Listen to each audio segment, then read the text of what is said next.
right, welcome everybody. Our speaker today is Henrik Schumacher from the University of Chemnitz, and he will talk about repulsive curves and surfaces. Please go ahead. Thanks for coming. Yeah, thank you, Armin. Thank you, Philip, for inviting me.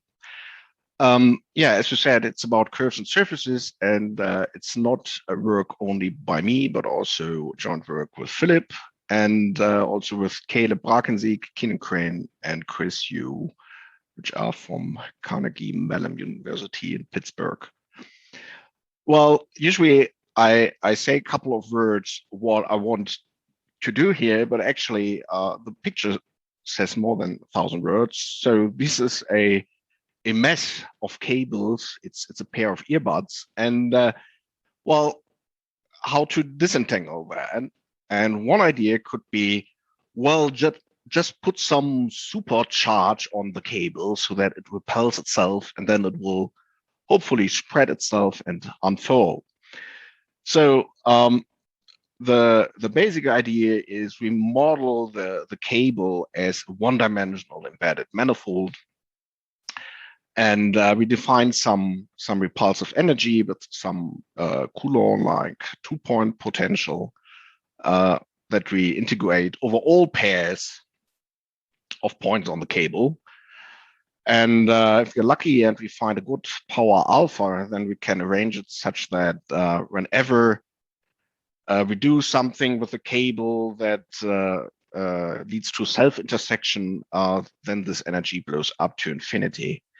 And so vice versa, if you now take a descending flow, for example, a gradient flow, a continuous flow that reduces the energy, what cannot happen is a self-intersection. So the idea is, if you take this energy and consider a gradient flow, a downward gradient flow, then embeddedness is preserved. You get an isotopy of curves, cannot leave the knot class. To give you an idea how this should look like, here is the first video. And it's actually one of those energies I'm going to discuss. There's one caveat. Of course, this is not a manifold because here is a triple point in the middle. But apart from that, could you see that, by the way? Okay. Yep. So you saw the video. Great, because the green frame has moved. Because it's a full screen. I see. Okay, that's what we aim for. But unfortunately, this naive approach, just taking a Coulomb potential, just doesn't work. Yeah, one has to find such an alpha. If alpha is too small, then the energy is not repulsive. In particular, for alpha equals 1, which is the real Coulomb potential, this energy can be finite even with self-intersection, so it's not repulsive. Or if you crank up the alpha, make it larger, then actually the energy cannot even be finite, even for a smooth curve like the round circle. So this approach wouldn't work, but one can modify it slightly by multiplying, by putting something into the numerator of the integrand. And this is something that has sufficiently high vanishing order. So the denominator becomes infinite when psi and eta are really close by each other. Also, when they are close by each other within the curve, then this is also small, but you have a higher power here. But this is the orthoprojector normal to the curve, and so this gets slightly higher vanishing order. And this actually has a chance to be finite for smooth curves, and it's repulsive when this parameter p is greater or equal to 2 times the dimension of the manifold. So for curves, p greater or equal to 2, and for surfaces, which we see later, p is greater or equal to 4. So there is, of course, a geometric idea behind this integrand. It's not just anything. It's the so-called, the inverse of the tangent point radius, the so-called tangent point radius. This is the expression. So what we raise to power p is 1 over this radius, apart from this factor 2.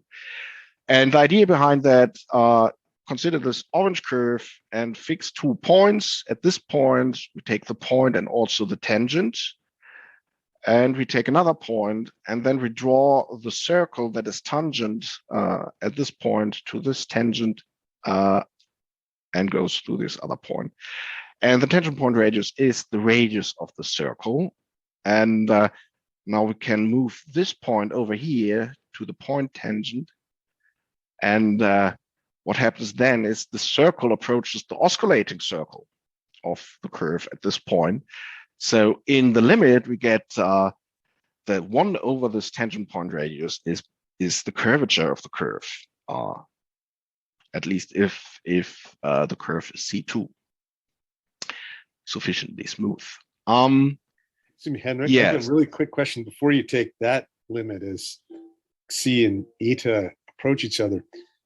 The other way of, if you look at it before you take that limit, it's the question of the symmetry between Xi and eta in the definition. I'm just wondering if that appears. It's a little implicit in that. Is that the case for this? No, it's not symmetric. It's not symmetric. It's not symmetric. Okay. Yeah. So this kernel is not symmetric, but when we define the energy, we take a double integral, and that makes it symmetric again. Maybe that answers your question. It does. Later we'll talk. Yeah. Thanks. Okay. Good.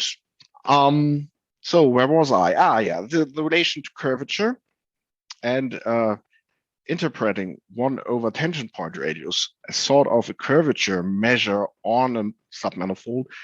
One can view at the tangent point energy as something like a global curvature or non-local curvature energy. And if you now take the parameter p and take the limit p to infinity, well, this is something like an LP norm to the power p. And if you let p go to infinity in an LP norm, you get something like a supremum norm. And indeed, the supremum norm over this 1 over the tangent point radius is also something interesting, and that's 1 over the reach of a manifold. And that's the thickest tube that you can put around a curve such that it is still embedded. The reach is precisely this largest radius that you can make the tube. Okay, so what about properties of this energy? For example, is it finite? When is it finite? And does it have minimizers?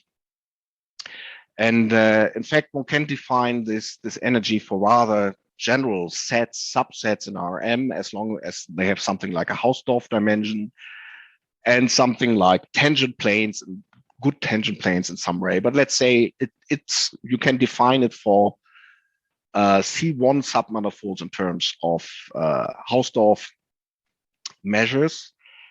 And then the important result by Strzelecki and von der Mosel is that this is really like repulsive as we want it.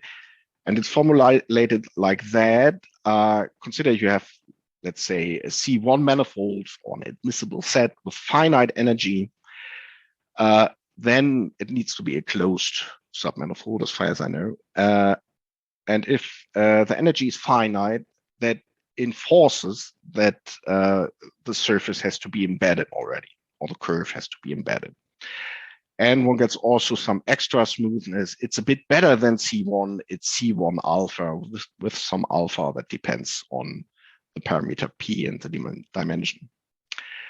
And the second important result, and we will come back to that a bit later, is that finite energy also implies that the surface or the curve has a certain smoothness. It can be parameterized by mappings in the Sobolev space WSP with a fractional P, which is somewhere between 1 and 2. But I'll come back to this later. For the moment, what I'd like also to mention is that if you restrict something, for example, the diameter of the surface, then you find actually a minimizer within each connected component of embedded manifolds. So so there are minimizers. That's what this theorem says. And the method of proof is, well, one shows some lower semi-continuity with respect to Hausdorff convergence, which is really pretty low convergence, which is remarkable, and some compactness in terms of C1. And this compactness of C1, that's really related to the fact that the energy has some control about some higher Hölder norm or some higher Sobolev norm, and then by compactness of lower level sets and some lower semi-continuity, that shows that there need to be minimizers. So far for the theory, what I'd like to talk about actually is how to see the minimizers, and it's hard to get analytical solutions for that. So my approach is to do that numerically, and a quite common numerical strategy is you first discretize the problem, which means like you take the infinite dimensional problem. Discretizing means you place, for example, the surface by a triangle surface or curve by a polygonal line. And then you minimize this energy within a finite dimensional space of these discrete surfaces or curves. So the second step is this optimization. And today I will mostly talk about polygon lines, triangle surfaces, but the methods are actually not limited to that. But for triangle surfaces and polygonal lines, there is a problem. I said before, if the energy is finite, then the surface has to be C1 alpha, but polygonal lines and the triangle surface are in general not even C1. So actually, the energy is infinite on our discrete objects, and we have to repair that by inventing our own discrete tangent point energy. And then actually we have to show that this energy has to do something, and its minimizer has to do something with the true energy and the true minimizers. The second difficulty with this approach is that this is something that quite often happens with geometrical shape optimization problems. The optimization problems become more and more ill-conditioned the finer you discretize. And Philipp and I found a way to invent some nice Riemannian metric that almost completely resolves this. And the third issue is, and I'd like to talk a bit more about that, is the energy is super expensive to evaluate. So we have double integrals, and if you discretize it in a naive way, you get double sums, and double sums are quite costly. One would like to have single sums, right? And we employ some n-particle techniques to resolve that. But first, about the discretization. Well, basically what we do is you decompose let's say you have a polygonal line, then you have an orthonormal projector for each edge, and you have some barycenter for each edge, and you have also the edge length, and then you can simply write this is the tangent point kernel, but just evaluated sort of at midpoints, weighted against the curve length or length, and then this is this double sum that I mentioned. I have some slides that show that how that works in practice. So this is a smooth curve. We can inscribe a polygonal line for two edges on the polygonal line. We can take the midpoints, and this is the chord. The chord length comes here in the denominator. And then we have a normal plane to one edge. We can project this chord to this normal plane. To get this length, we put it in the numerator, and then we weight just by the edge lengths here. And similarly, we can do that for surfaces. This is a smooth surface. We can sprinkle some points. mesh that. Now we have triangles for two given triangles. Again, we take the midpoints, the barycenters, that give us some chord length for the denominator. We have some surface normal for this triangle. We can project this chord onto the normal, and we get the chord length that we can put in the numerator. And again, we weight by the triangle areas. Well, it's not clear that this is actually meaningful. So what I conducted is a simple experiment. I take a smooth torus, which is not super boring, so it's a bit wobbly, so that it's not super symmetric, and yeah, to avoid some things related to symmetry. And then I can measure it with a nice triangle measure, and then I have a typical numbers are the number of triangles that we need. This is the typical edge length of a triangle. It's actually the maximum edge length.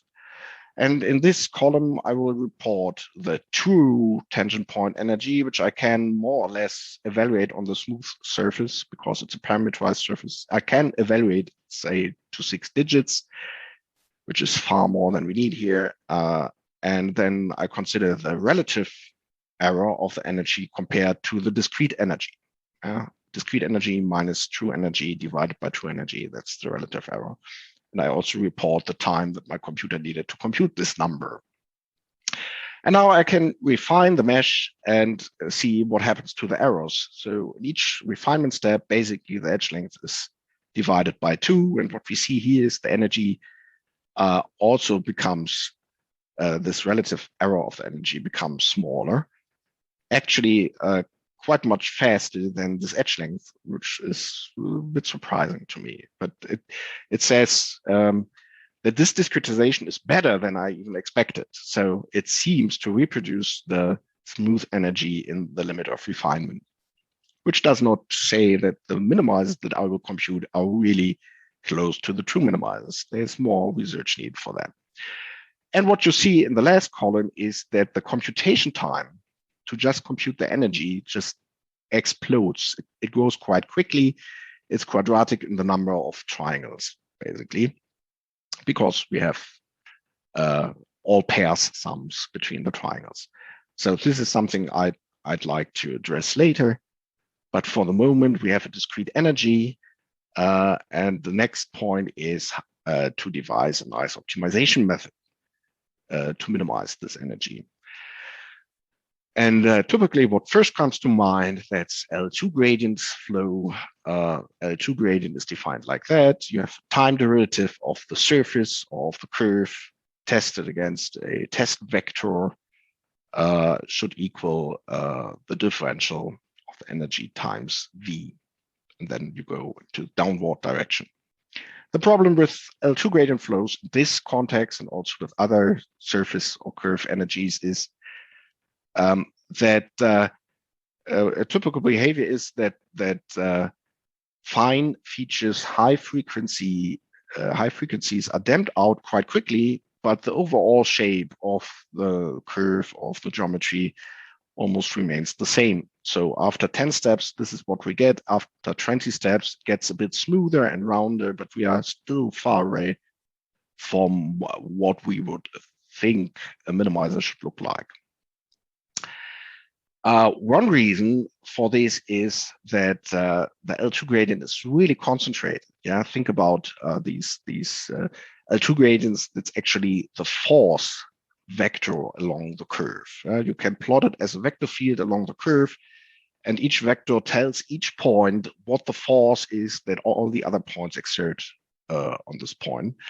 And the problem is that you have quite nearby points that get quite opposite directions, or some points that have to move quite a lot and others nearby that don't have to move at all. And this means that if you do that in a numerical solver, your curve would be ripped apart if you don't take small steps and take care of that. And what's also not nice about L2 gradients is that if you wobble each vertex on the curve a bit, then actually the actual information of the L2 gradient of the curve before is completely buried under all this noise. So the gradient is really sensitive to noise, and it should be actually. This is an inherent property of the L2 gradient. So, but how to cure that? Well, actually, one thing that's related to this is that the energy is actually not differentiable with respect to the L2 norm. So the idea is maybe the L2 norm or the L2 metric is the wrong thing here.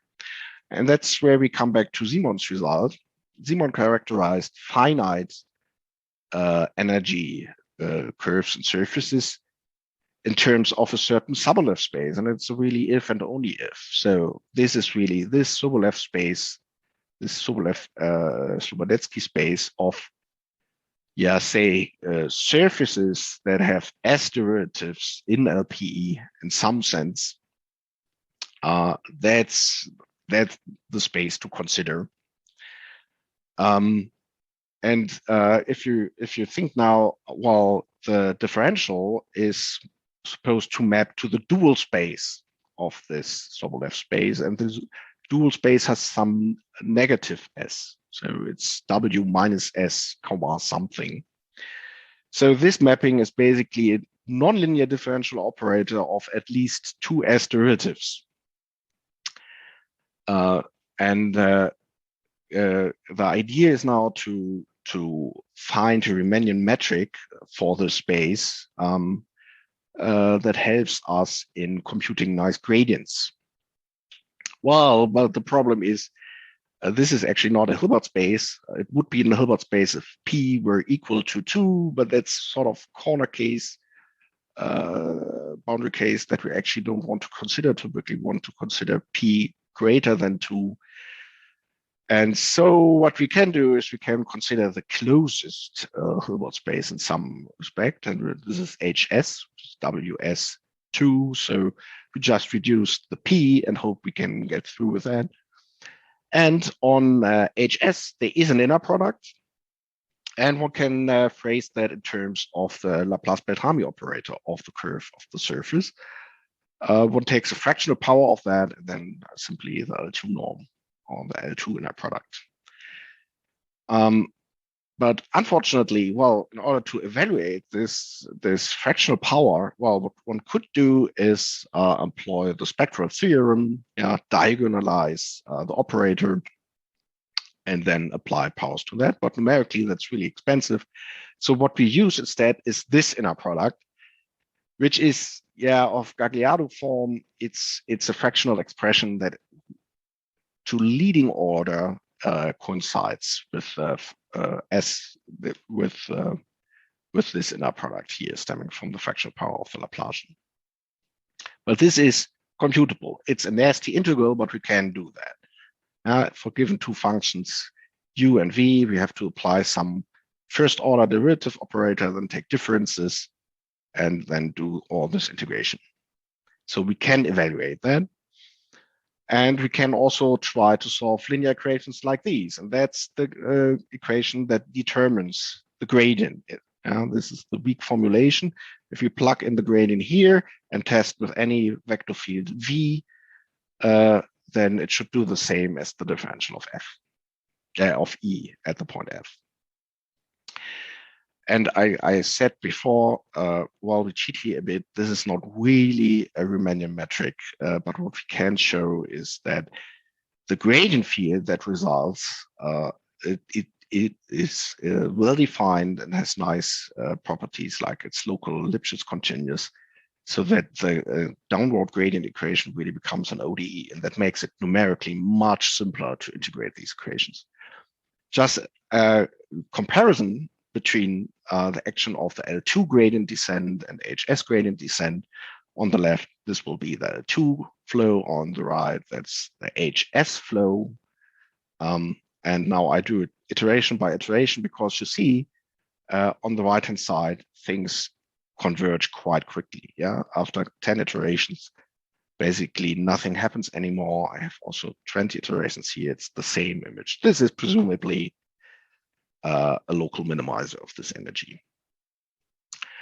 Okay. Why this works so nice? Well, the L2 gradient looks basically like this. This is what I showed you. The gradient that we consider, it's not this one, but actually this one. And it's much smoother, and it moves the curve much more coordinated. And the way that we constructed it is also such that in this region where the knot is really tight, where the curve is really close to each other, the vector field that's defined by the gradient becomes actually smaller. And that means that well, the gradient just tells you go into that direction, but it doesn't tell you how far. And because it's small here, you can go rather far. And it's large here, so this will force this loop over here to turn downwards quite quickly. And also the HS gradient is quite robust towards noise. But actually, what I'd like to show you is this video here. This shows you how this optimization works in practice. So we start with a really sluggish knot, but in the end, we see it's really a round circle. It's quite certain that the round circle should be the minimizer of this energy, because everything was defined in terms of radii. I don't even know if this is already proven, that round circles are the minimizers. Okay, yeah, just one example. But I actually wanted to tell you about surfaces, and for surfaces, one needs quite many more techniques. For curves, one can do this naive double sums and also evaluate the double sums for the metric and for the energy. And it works so-so. But for surfaces, you need many more triangles than you would need edges for a curve in order to represent a nice surface. So one has to do something really clever. We cannot sum over all pairs of triangles. What we can do instead is this. Consider we have two patches, the green patch S and the red patch T on the surface. And let's suppose that, well, I put a box around that. Let's take this as a symbol for the convex hull of the box. And then you have a diameter of this box, and you have a distance between the two boxes. And if these two patches are far away from each other relative to their sizes, and one has to formulate it like this, the diameters are small compared to the distance between the convex hulls with a smallness parameter theta, then we can do something with that. And that's why we give a name to such a configuration. We call a pair of patches admissible if they satisfy the smallness condition here. And the nice thing is, well, if you want to compute the energy of these two patches, the tangent point energy of these two patches, well, what we can do again is what we did with the triangles. We just take the barycenters and the projector, some average projector of this patch, or some average normal here, and an average normal there, and here supposedly is the average point, and there's the other average point. And we just plug it into this tangent point kernel weighted by the areas. And what's sort of a miracle is that, well, it's fairly good. So it depends on the smallness parameter theta, but quadratically. So you get a decent approximation with decent values of theta already. And now think about this patch as containing, say, 1 million triangles, and this patch over there also contains 1 million triangles. And now we say we can compute the whole integral, which we would have approximated by 1 million times 1 million summons by just a single summand here. So this gives us a great boost in performance. So the only thing that we need to do now is, well, we have to compute integrals over m times m. So we need to cover m times m by pairs of patches, yeah, by things like that. And what you see here, for example, well, if patches come closer to each other by the smallest condition, their size needs to become smaller. And it's actually not that straightforward to find good patches. Good patches are those that satisfy the smallest condition, but that are also as big as possible, because the bigger the patches, the less summons, the less patches we need, the fewer patches we need, and the faster our computation will be. So, and what comes next is how to find these patches. And I can do that only really briefly. But the first step, it's a two-step process. The first step is you take your surface and you build some binary search tree. And it works like that. This is the full surface. Now you divide it somehow in the middle. And you say the original surface, that's the root of the tree that we are going to create. And it has two children, which are these two halves of the original surface. And then we can subdivide these children too, and we get 4 other children, and we can go on, and these patches become smaller and smaller. They are nicely organized in this tree structure, so that we can use it in the next step. And the next step is now consider, this is sort of a sketch for the integration domain or the summation domain. The y-axis, that's the axis for the triangles, for the S triangles, and the vertical axis for the T triangles. And what this symbol is telling you, okay, if I take the surface times the surface, it contains all triangles, but it's certainly not admissible. That's why I made this square red. Yeah? This represents the patch m times m, and it's not admissible. Therefore, it's red. So now the algorithm that I try to explain does the following. Whenever you find an inadmissible pair, well, then you can split each patch that makes this pair. In this case, you get now 4 pairs of patches. And then, well, these patches are smaller, so they have some chance at some point to be admissible. They are not yet. The patches are just too large, so we subdivide once more. And at some point, as I said, now we have this patch, for example, and this patch. They are far away from each other and rather small. So they make an admissible patch, and that's why I color this in green. And of course, if you have an admissible patch, then you don't want to split it further. You just stop, take the red ones and split them further. And then you get more and more green pairs of patches. And in the end, at some limit, everything will be green. And now think about our double sums that we had in the beginning. Originally, we had to take every triangle on the S-axis and every triangle on the T-axis, but instead, and sum the pairs, but instead, we just need to take each of these green rectangles here, which represent an admissible patch, and just take one summon there. So this is a huge reduction in summation and summons here. And to see this, how this works for our Turros example from before, this is the table that I showed you. Here are the timings, here are the relative errors. And now I show you the relative errors and the relative timings with a method that exploits this tree structure and this decomposition in admissible patches. I made it so that the errors, the relative errors, are comparable. And you see now the difference between the timings. So on the finest level, you have more than 100 times speed up by this. And here's also a chart that tells you how much you have to pay for a certain amount of accuracy. So if you want to have good accuracy, that means small epsilon.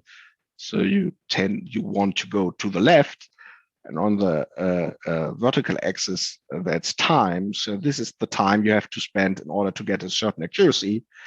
The blue curve is for this multipole method that I described here, and the orange curve is for the naive method. So you see really the slope in this log-log plot is much smaller. So yeah, you have to pay less for the same accuracy than before. And a further feature that's more related to the Riemannian metric that we use. This is shall be visualized in this plot. We compare it against many other optimization methods. What you see here, that's some coffee mug with some bumps on it. This is a really coarse model. Here you can still see the triangles. This is a medium resolution models. Here you see that the triangles are much smaller. And this is the fine model. Probably you cannot see any triangles here anymore.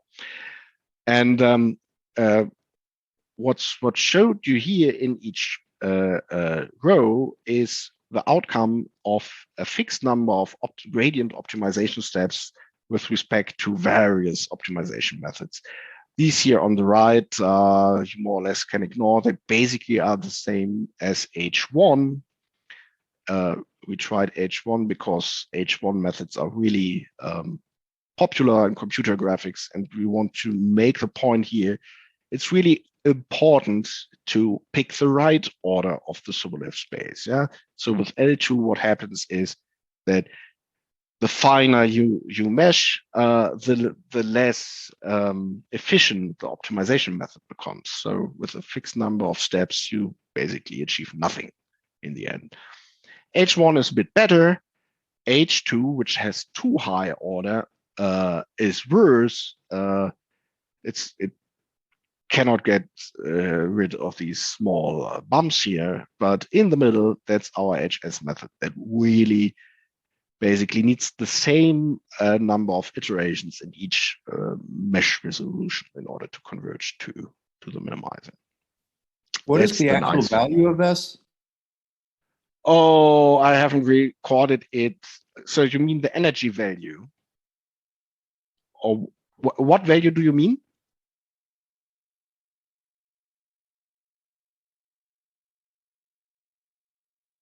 Did you mean the value of S? That's this 2 minus n over p. So it depends on the p of the energy. And I think we used p equal to 6, I guess. So it's 2 minus 2 over 6. It's 2 minus 1/3. It's 1 plus 2/3. So it's really, it has to be between 1 and 2. 1 plus 2/3, that's the S here. I think I did not conduct this experiment myself, so I cannot be sure. So now we have all this machinery. Now let's have a look on what we can do with that. And basically the first example that we were eager to try was this one, where you have a pair of handcuffs. And here, of course, you see the handcuffs are interlinked, and these are not. So one would expect, like, everybody who sees this for the first time basically says, oh, these cannot be deformed into each other. But let's see what our method can do.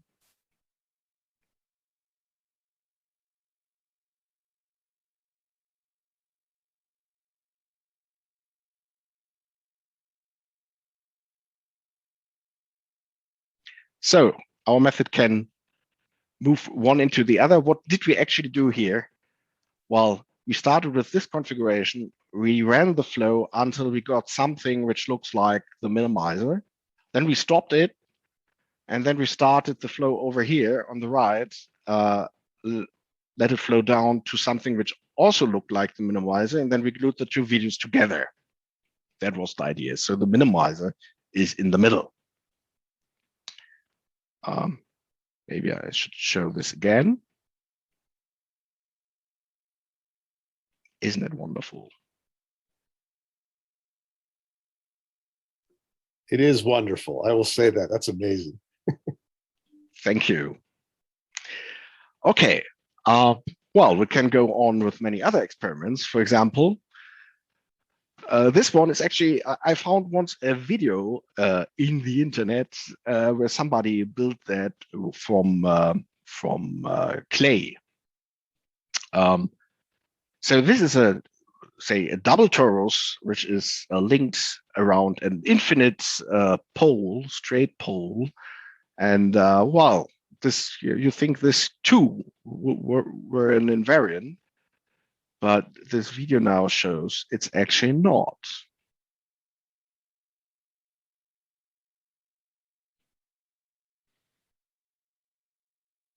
So what you see now, now it's only linked with one hole around the pole.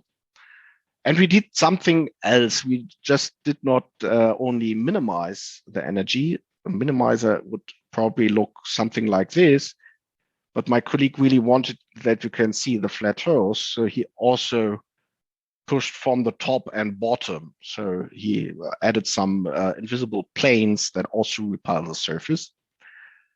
And well, then we see it reversed in order to understand what's going on.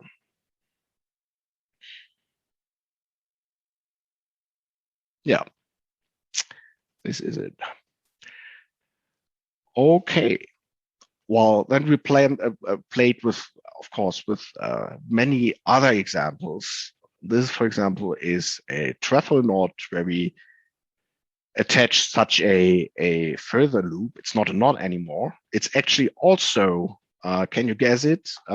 It's a thickened trefoil, so it's actually a surface, the surface of the thickener. It's actually also a two Turros. And we thought, oh, this has to get stuck somewhere in the middle.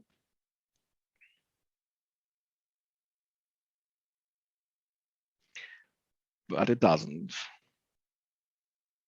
Unfortunately, yeah, the camera it's difficult to position the camera here. But this is what comes out. It has sort of, it looks a bit like a Lawson surface with a threefold symmetry. Well, not really, but a bit like. And this is something that we actually find frequently when we minimize genus 2 handle bodies. And a last video, that's again the handcuffs example from before, essentially, but we added many windings because, well, we thought, well, somehow our algorithm has to stop in between, then has to be a critical point in the middle, or our algorithm has problems. So let's see what happens here.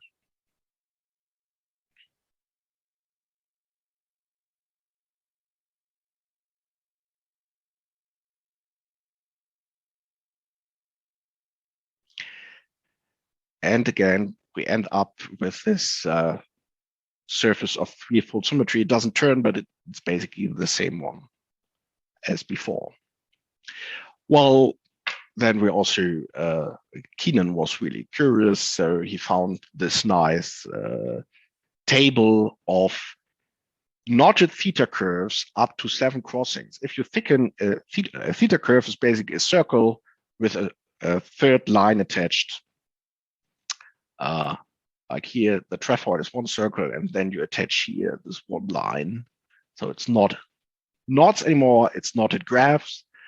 And if you take such a theta knot and thicken it, the surface will become a genus 2, a knotted genus 2 surface. And this is somehow like the knot tables. That's a classification of all these knotted genus 2 surfaces, connected, oriented genus 2 surface. And well, one can generate surfaces for each of that and minimize the energy. It's again the P equals 6 tangent point energy, I think. And this is how it looks. And yeah, I don't know if I should say this, but when Keenan saw this, he was a bit disappointed because these things look so much curve-like. And I actually wanted to do something with surfaces, but they basically look like thick curves. But anyways, so I was really, really happy to see those. And actually, we cannot really prove that these are the global minimizers. Of course, that's what came out of our local optimization routine. So these are at best local minimizers. And Keenan also experimented with handle bodies. So we have this example with these many windings. And so he wanted to know what if you put in many holes. So you can glue many tori together, take connected sums, and then put that into the machine and minimize that. And well, for genus 0, what comes out is the sphere. That's not really a surprise. For G equals 1, it's a torus. It's certainly, or it's probably not the Clifford torus, but well, actually for a given P, one can compute the aspect ratio of the radii. If you assume that the minimizers are tori of rotation, then one can try to compute these radii. It's just 2 parameters that's more or less doable with the little head of the machine. So, but even there, so this is basically the Clifford torus of the tangent point energy. It seems as if it were the minimizer, but we just cannot prove it. This is our old friend, this genus 3 minimizer, and Keenan put this thing here to visualize this 3-fold symmetry. And then for genus 3, things start to become really interesting, because what you get has the symmetry of a tetrahedron. Genus 4 has the symmetry of some equilateral prism. At least the triangle is equilateral. I don't know, this is probably not the same length as this. For genus 5, this was really surprising. You get something which looks like the cube. Genus 6 is something like a prism over a pentagon.